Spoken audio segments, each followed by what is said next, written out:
First ever factory outlet Mukunda jewellery KPHP Kothapet Khammam Somajiguda Hanamkonda. నమస్తే రమగారు. నమస్తే జయ.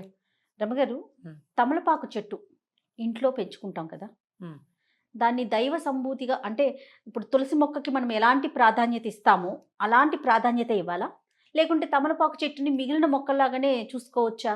ఎందుకంటే మా ఇంట్లో ఉంది రమగారు, నేను కొన్ని ప్రశ్నలు విన్నా.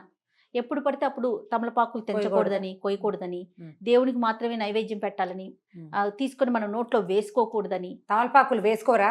నాకు అర్థం కాలేదు రమ్మగారు. ఒకవేళ పెంచేటప్పుడు అలానే చెయ్యాలా? కాదు జయ, ఎలా అంటే ఇవన్నీ పిచ్చలు ప్రబలిపోవటం అంటారు దీన్ని, సరిగ్గా చెప్పాలంటే అంతే. తమలపాకు ఇప్పుడు మనకి దేశమంతా అన్ని ఊళ్ళల్లోనూ నర్సరీలు వచ్చేసినాయి. ప్రతి చోట ప్రతి మొక్క దొరికే అవకాశం వచ్చింది. ఇళ్ల దొడ్లల్లో, వరండాల్లో, వాకిళ్లల్లో పెంచుకునే మొక్కలు వేరేగా ఉండేవి. తమలపాకు తీగలు ఇది గోదావరి జిల్లాల వైపు ఇళ్లల్లోనే కనపడతాయి. తమలపాకు తీగ అది తీగగా ఉంటుంది కదా, దానికి ఒక పెద్ద చెట్టు ఆసరా ఉంటే చల్లగా ఉండాలి దానికి.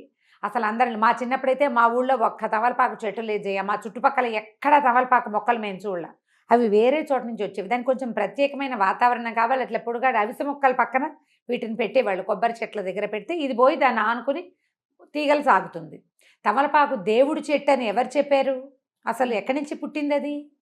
మనం దేవుడి వృక్షాలు, దైవతా సంబంధమైన వృక్షాలు, నక్షత్ర వృక్షాలు ప్రత్యేకంగా ఉన్నాయి మనకి. మనం దేవతా సంబంధమైన వృక్షంగా తులసిని పెట్టుకుంటాం. అవును. ఆ తులసి ప్రత్యేకత ఏంటంటే ఆవిడ విష్ణుమానసంలోంచి పుట్టింది, బృందాదేవి వల్ల పుట్టింది. ఈ పురాణ గాథలన్నీ పక్కకు పెడితే తులసి రాత్రిపూట కూడా కార్బన్ డైఆక్సైడ్ని విడుదల చెయ్యదు. అవును. అందుకని ఇంటి ఆవరణలో ఉంచుకోండి అని చెప్పారు. దాన్ని ఎలా చేశారంటే తులసిని ఆవిడ అమ్మ తల్లి కింద, దాన్ని వాడిపోతే కొంపలో ఏదో అయిపోతుంది, కొంప మునిగిపోతుంది సంగతులండి. ఏమిటేమిటో పొట్టు. మనం ఏంటంటే విషయాల్ని కాంప్లికేటెడ్ చేసేసుకుంటాము. ఏదైనా చిన్న విషయం తెలిస్తే అట్లా అట్లా అట్లా చిలవలు. ఎలా అంటే చూడు జయ, 25 ఏళ్ల క్రితం కట్టిన గుడి, కొత్త గుడి, 1500 సంవత్సరాల క్రితం కట్టిన గుడి, పురాతనమైన గుడి. ఈ రోజుకి ఒక 100-150 ఏళ్ళు పోతే మొన్న కట్టిన గుడి అంటే మన ఇంటి పక్కన జస్ట్ స్థలం బాగుందని ఏర్పాటు చేసినటువంటి గుడి పురాతన దేవాలయం అయిపోతుంది. అంతే కదా, దానికి ఒక స్థల మహాత్యం వచ్చేస్తుంది. అంతే కదా. అవునండి. ఇవి కూడా అంతే. మనకేంటంటే సోషల్ మీడియా వల్ల అక్కర్లేని విషయాలన్నీ ప్రచారం అవుతాయి.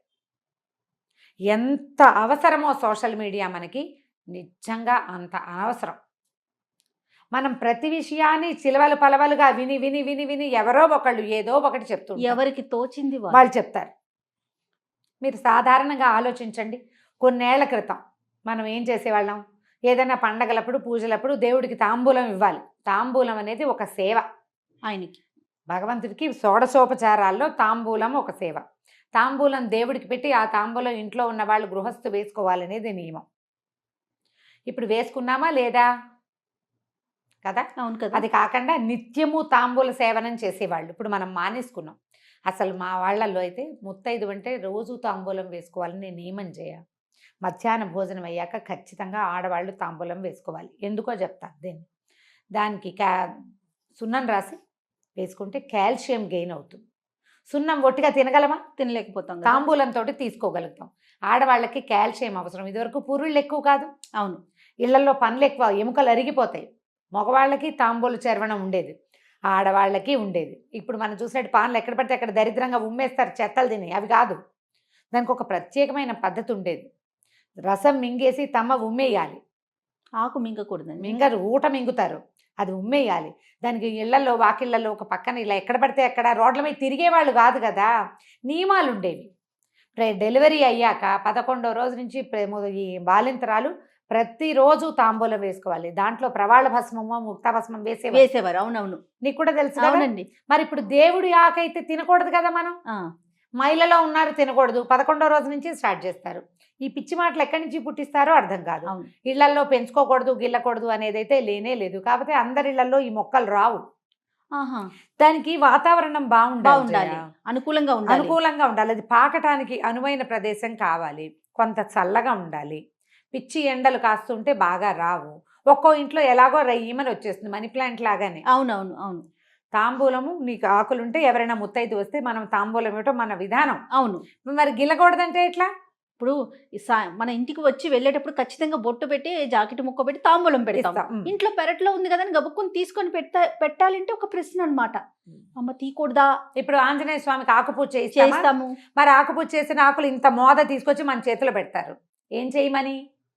పారేయమనే కాదు కదా. నిర్మాల్యంగా దాచుకోమనే కాదు. తలా ఒక 4 ఆకులు ఇస్తే కాస్త సున్నం రాసుకుని వేసుకుంటారు. భగవంతునికి అర్చన చేసిన ఆకులు తీసుకోవటం వల్ల కూడా మనకి కొంత ప్రయోజనం లభిస్తుంది. తమలపాకు మనకి ఆరోగ్యదాయిని, అన్నం అరగదీస్తుంది, అవును, గొంతులో ఉన్న కఫాన్ని తొలగిస్తుంది. తర్వాత అది ఏంటంటే ఒక విలాసవంతమైన వ్యవహారం కూడా. దంపతులు తాంబూల చరవణం చేస్తూ ఉండటం అనేది ఒక విలాసం. దాన్ని తీసుకెళ్లి దైవ సంబంధాలలాగా అంటకట్టి చేస్తే ఎట్లాగమ్మా? పిచ్చి. అంటే భగవంతునికి వాడతాం కాబట్టి దాన్ని ఇంకా దైవ సంభూతంగా భావించేస్తున్నారు కదా. దైవ సంభూతం ఎట్లా అవుతుంది? నువ్వు పెళ్లిళ్లలో తాంబూలాలు పుచ్చుకోరా కదా? పుచ్చుకుంటారు కదా. పెళ్లిళ్లలో తాంబూలాలు పుచ్చుకుంటారు, పేరెంటాలకు వెళ్తే తాంబూలం ఇస్తారు, ఆడవాళ్ళు తాంబూలాలు వేసుకుంటారు, మగవాళ్ళకి ఇళ్ళీలు వేసుకుంటారు. దేవుడికి పూజ కూడా చేస్తాము. ఒక ఆంజనేయ స్వామికి తప్పితే ఎవ్వరికీ తమలపాకులతో అర్చన చెయ్యం. అవును, ఆయనకి ప్రీతి చల్లగా ఉంటుంది తమలపాకుల తోటలో. ఆ చల్లదనానికి ఆయన అక్కడ ఉంటాడని చెప్తారు, ఆయనకి ఇష్టమని. దీని దైవాంశ సంభూతంగా భావించి అది ఉంటే సిరి వస్తుంది, అది ఉంటే గ్రహపీడ ఉండదు, ఇలాంటివి మాత్రం నేను వినలేదు, నాకు నమ్మకం లేదు. గ్రహపీడలు అవన్నీ కూడా ఆకుల వల్ల వేటి వల్ల రావు. మన తాలూకు గ్రహాలు మనం పుట్టిన సమయంలో గ్రహాల ఎట్లా ఉన్నాయో దాన్ని బట్టి మనం పెరుగుతున్న కొందికి గ్రహాల ఆనుకూల్యతో ప్రతికూలతో పెరుగుతుంది. అవునవును. మనం వాటించి తప్పించుకోవాలంటే నీ బుద్ధి మారాలి, నీ విధానం మారాలి. మీ ఇంట్లో ఓ చెట్టు ఉంటే మారదు. ఆ చెట్టును నువ్వు సంరక్షిస్తే చెట్టుని సంరక్షించిన ఫలితం లభిస్తుంది నీకు. అంతే.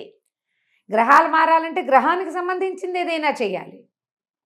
మీరు అన్నట్లు బుద్ధి కదా మార్చుకోవాలి. భగవత్ సేవ చేయి, భాగవత సేవ చేయి, భక్తులను సేవించు, గురువుని సేవించు, దేవాలయాలకు వెళ్ళు, పరిసరాలు శుభ్రంగా ఉంచు, ఇతరులతోటి సౌమనస్యంగా ఉండు. పూర్వజన్మ కర్మల వల్ల వచ్చిన ఇబ్బందుల్ని అధిగమించేందుకు ఈ జన్మలో సరైన విధానం పాటించు. మొక్కలు పెడితే రాదు, అది నీ లోపల ఉండాలి. కానీ ఎలా ఎంత దాకా ఆలోచిస్తున్నారంటే రమ్మగారు, ఈ మొక్కల్ని కూడా ఎటువైపు పెట్టుకోవాలి, ఏ బాల్కనీలో పెట్టాలి, ఏ వైపు బరువు ఉండాలి, అది నియమం చేయాలి. ఇప్పుడు మనం ఇండిపెండెంట్ ఇళ్లలో పాతకాల పెళ్లిలో తూర్పు వైపున ఈ మొక్కలు ఉండకూడదు అంటే కాదు. అవి పొద్దుటి వాటి నుంచి వచ్చే గాలి ఏ సమయంలో వస్తే మంచిదో, అది ఏ పక్క నుంచి వస్తే మంచిదో ఆ వాస్తు లెక్కలు వాటిని మనం కాదనిలేం చేయ. చాలా పొరపాటు, అవి నిజం. ఇప్పుడు నువ్వు అపార్ట్మెంట్లో ఉన్నావు, అపార్ట్మెంట్లో రావి చెట్టు పెట్టుకో, రావి చెట్టు వాకిట్లో ఉండాలి. లేదా మన దత్తాత్రేయ స్వామి వారు ఉంటారు, ఔదుంబర వృక్షం.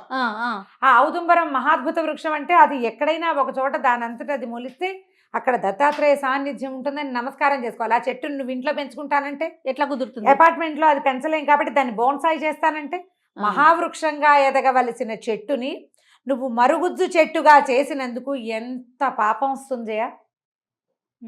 ఒక చెట్టు ఎంత గాలినిస్తుంది, ఎన్ని పక్షులకి ఆవాసంగా ఉంటుంది, ఎంత ప్రకృతిని శుద్ధి చేస్తుంది.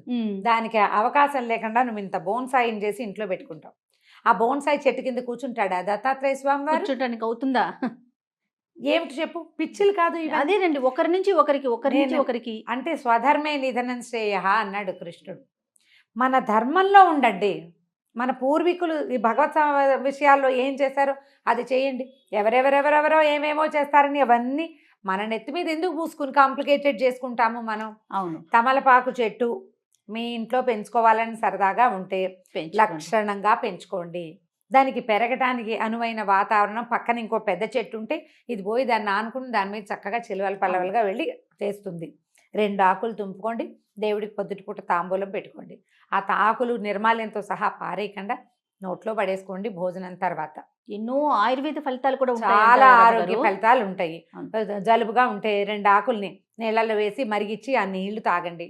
తమలపాకు టీ ఎక్సలెంట్గా ఉంటుంది. చంటి పిల్లలకి కఫం ఉంటే 2 ఆకులు కొంచెం నూనె రాసి పొయ్యి మీద చూపిస్తే మెత్తగా అయిపోతాయి. పిండేసి ఇంత రసం, ఇంతే, నేను వేలు చూపిస్తున్నాను, మళ్ళీ పొరపాట్లు చేయకుండా. ఒక పావు చెంచా రసం, ఒక చిటికెడు పంచదార కలిపిస్తే ఫ్లమ్ అంతా బయటకు వచ్చేస్తుంది. ఇలాంటివి చేయండి. ఆయుర్వేద రీత్యా తమలపాకు చాలా మంచిది. భగవంతుడికి కూడా మనం వాడుకుంటాం. గిల్లి శుక్రవారం, శనివారం, మంగళవారం ఏ తప్పు దానికి లేదు. హాయిగా వాడుకోండి. అనవసరంగా ఏవేవో చదివి ఎవరెవరు చెప్పిన మాటలకో లోబడి జీవితాన్ని కాంప్లికేటెడ్గా చేసుకోకండి. మనకున్న కాంప్లికేషన్స్ చాలా చాలు ఎక్కువ. కదా. ఈ అక్కర్లేని పిచ్చాచారాలు ఎందుకు? అన్ని ప్రశ్నలే. ఓకే రమ్య గారు, నమస్తే. నమస్తే.